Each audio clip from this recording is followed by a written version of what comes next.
Moffet.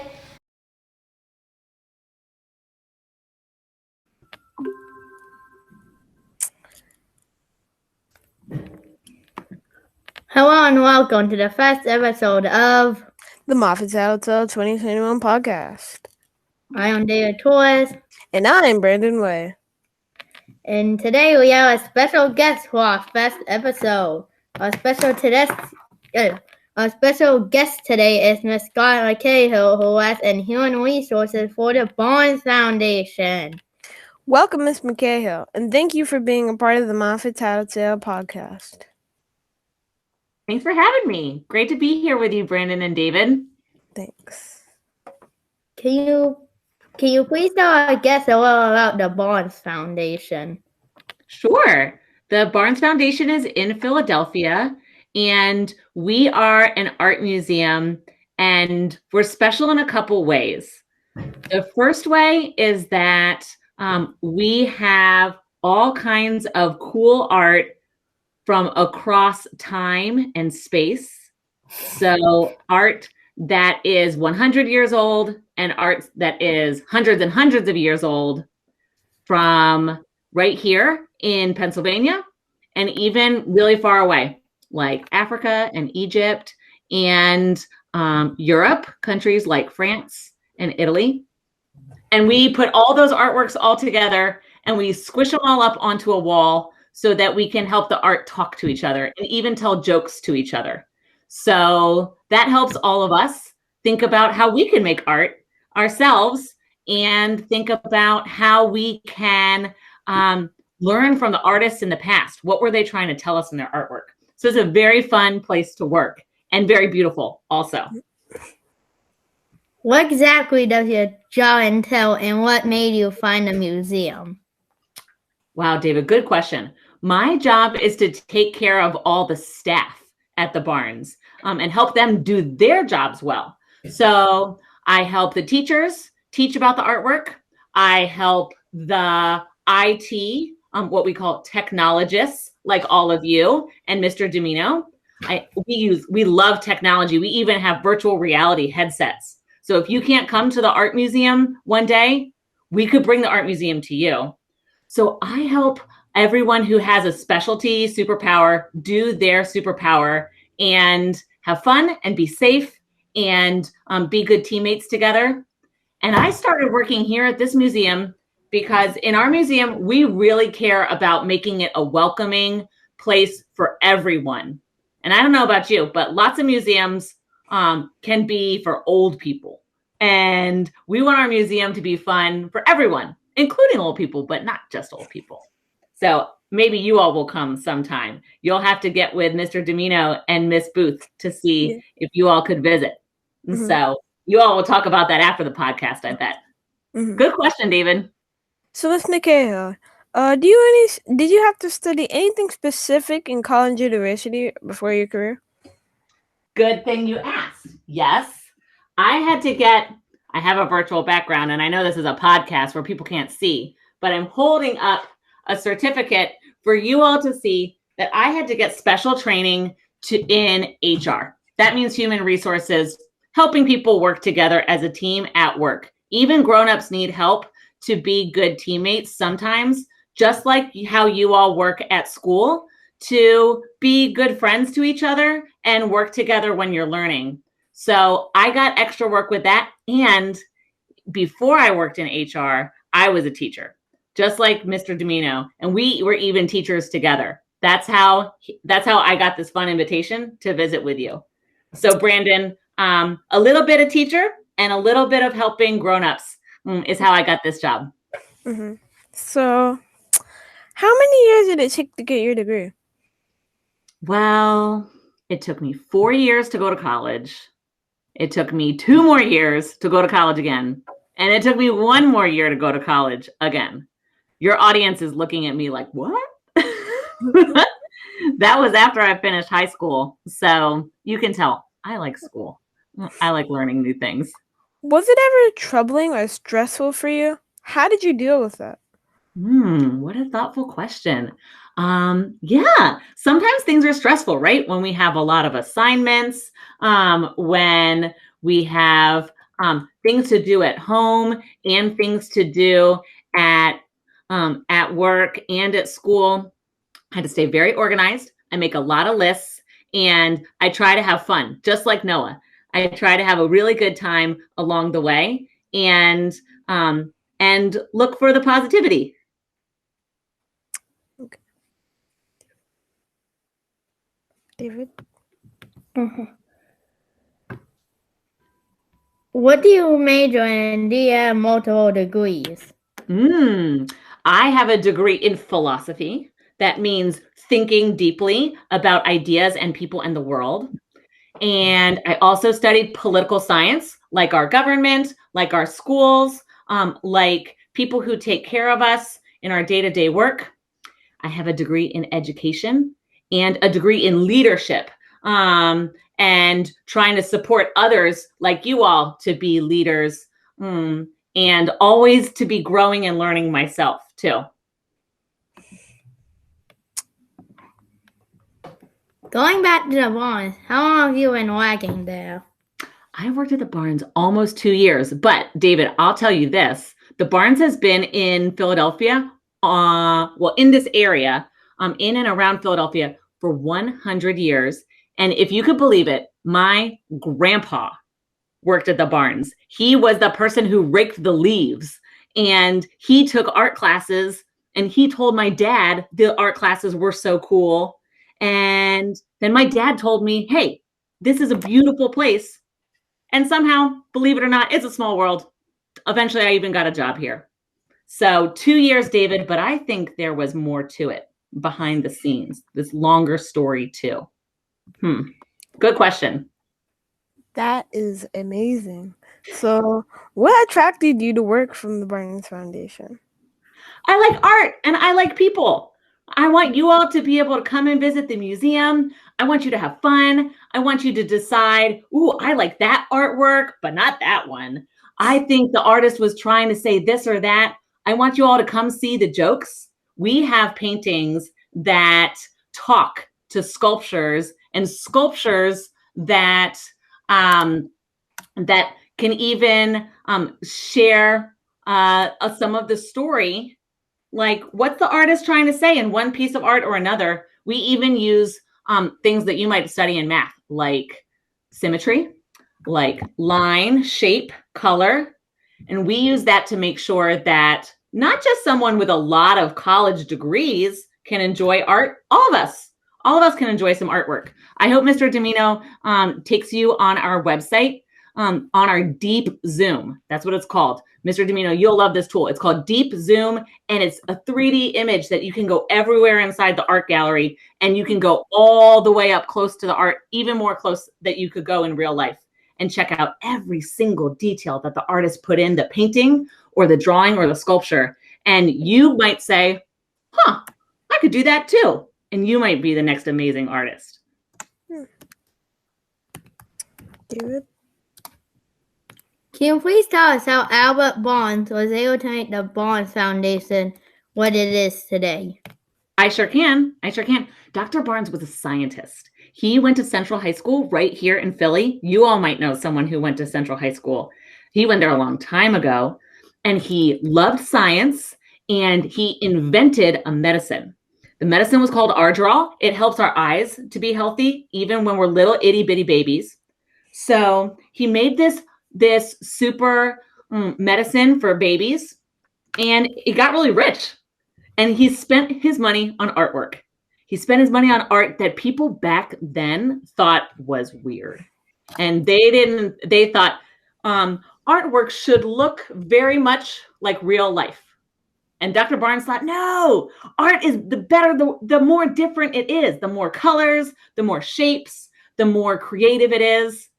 And so he started collecting art from all over the world. And back then, in the United States, English speakers, mostly people who were white, people who were wealthy, those people said, artwork is made by people who look and sound like us. Dr. Barnes said, are you kidding me? There are people all over the world from many cultures, traditions, and identities making amazing artwork. Let's bring it all together to talk to each other. And that's still what we do today, 100 years later. I have a couple of more questions about the Albert Barnes. Was art in the museum a hobby for him, or did he consider it a job? That is a great question, and I don't know. Dr. Barnes was mysterious. His job was as a scientist, and that's how he got rich, we talked about before, but his passion and love was artwork. He definitely went on lots of trips, met lots of artists, and spent all day and sometimes even all night. There are legends that he would stay up all night long, moving the art on the walls and changing it and making it how he wanted it to look and talk to each other. I have a colleague who thinks that the artworks come to life in the night and play games and play around with each other, kind of like in the movie Night at the Museum. If you all haven't seen that movie, it's really funny. Okay, some people are nodding and saying, I've seen that movie. It's so funny. And I don't know if I believe it, but it would be really cool if our paintings and sculptures came to life and had fun when we weren't there too. So I don't know if he thought of it as his job, but he definitely thought about it as what made his heart full. And all the way until he passed away, every single day and probably a lot of the night, he played and he learned and he shared his art with so much passion. Great. Why do you think Albert Barnes wanted his foundation in Philly? Well, I think it's because he is a Philadelphian. He built a special house on City Avenue, if you all know where that is, and that's where the artwork was for almost 80 years. He lived in the same building where the art museum was, and he actually would not have called it a museum. He would have said the Barnes Foundation. This is like a school. He wants everyone to come and learn about the art. He says, don't have art because it's pretty and look at it.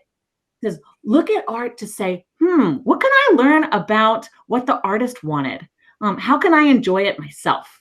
So I think it was important to him to have that close by to him because it was so meaningful to his heart. He wouldn't have put it somewhere else. Good question, David.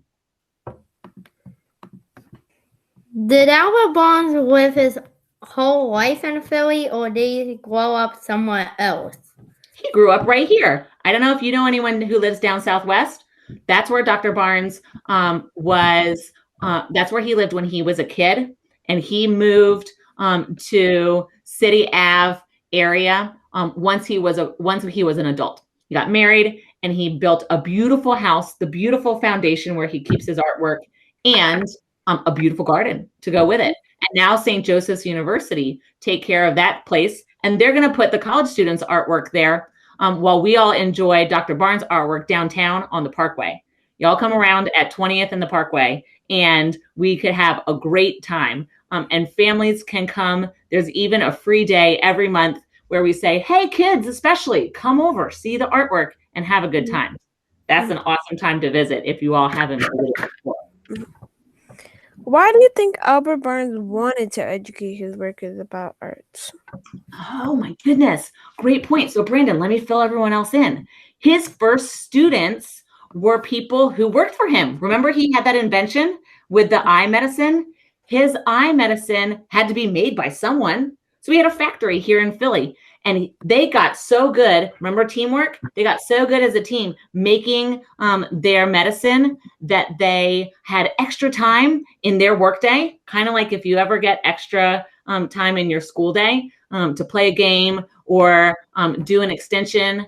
What they did together as a team is they looked at art. He brought art even into the factory where his team worked. So he wanted them to learn about the art because back then, only people who were very fancy or very rich got to see beautiful artwork. And he said, what? Art is for everybody. Come on now. Check this out. Let's enjoy it together.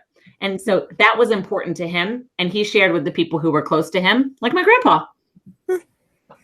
Okay. We have some questions from other members of the podcast club. Okay. Hey, podcast club, what kind of questions can I answer for you?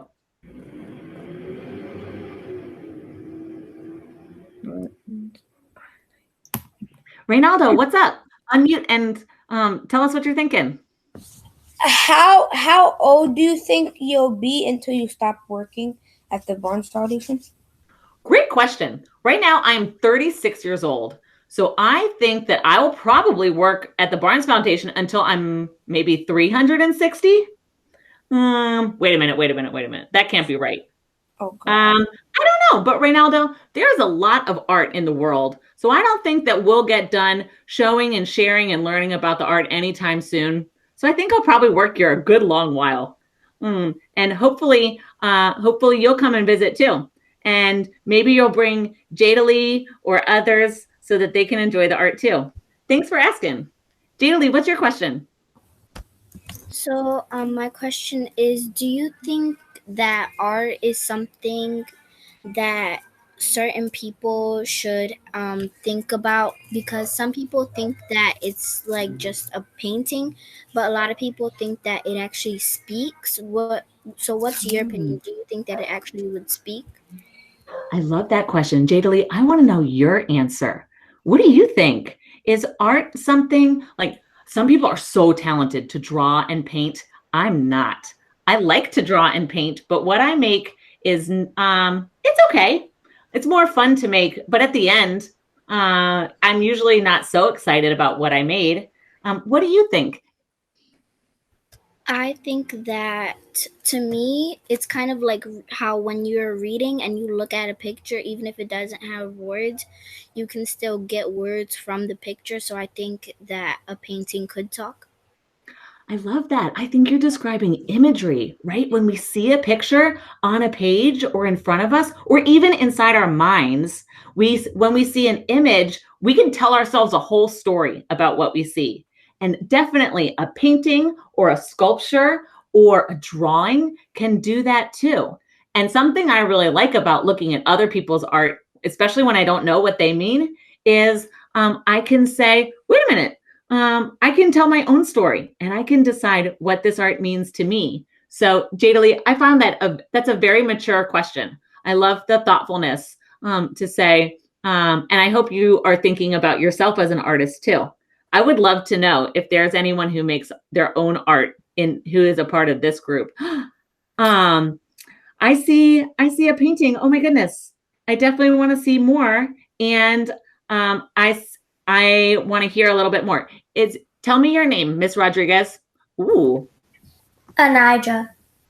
Hi, Anija. Can you show us a couple, can you describe for the podcast listeners what kind of artwork are you showing up or are you showing to us in our group?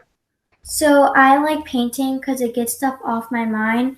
So I had drew Among Us Imposter, but the other page above it got stuck to it, so there's like a line right here.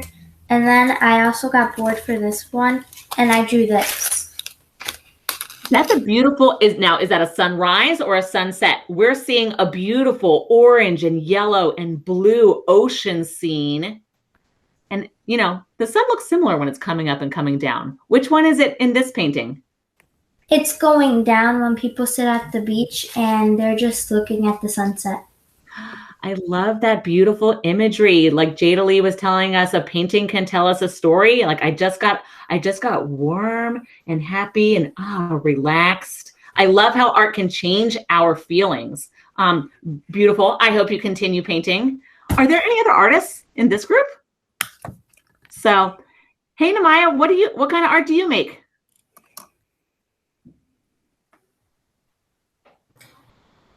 Some art that I make is I like to mostly take a picture of something that I see and do art, and like I download into my phone and I do art with my fingers. So I usually like just draw with my fingers and color with my fingers. And this is one of the art pieces that I made. I chose to color my dog, draw my dog. I love that. What is your dog's name? His name's Dexter.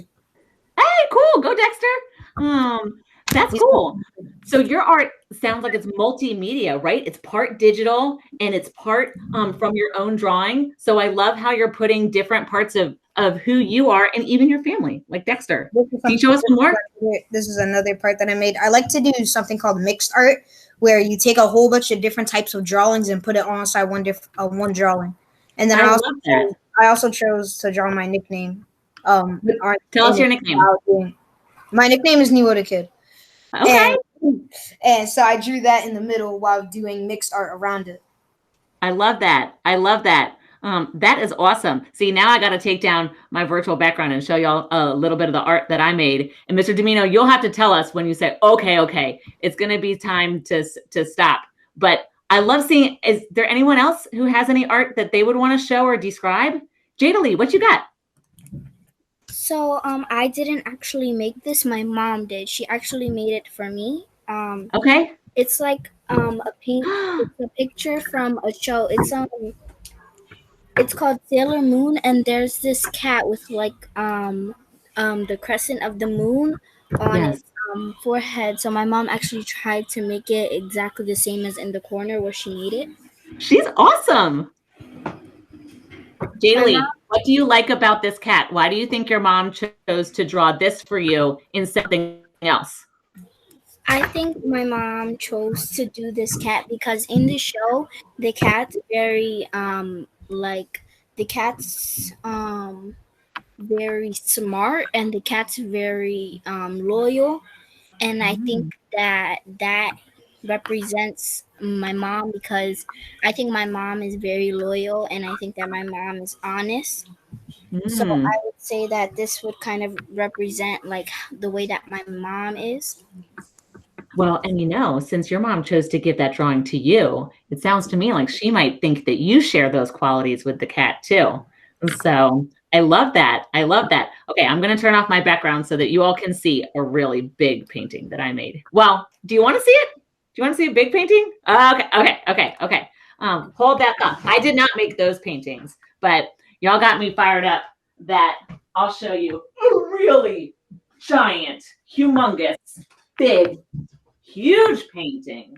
Whoa. It took over the whole space. I don't think you can even see the whole thing. But you know what? Remember when I said to make art, it's a lot of fun. And I think, so to make some artwork, even if it comes out to be something that you're the only person who likes it, cool.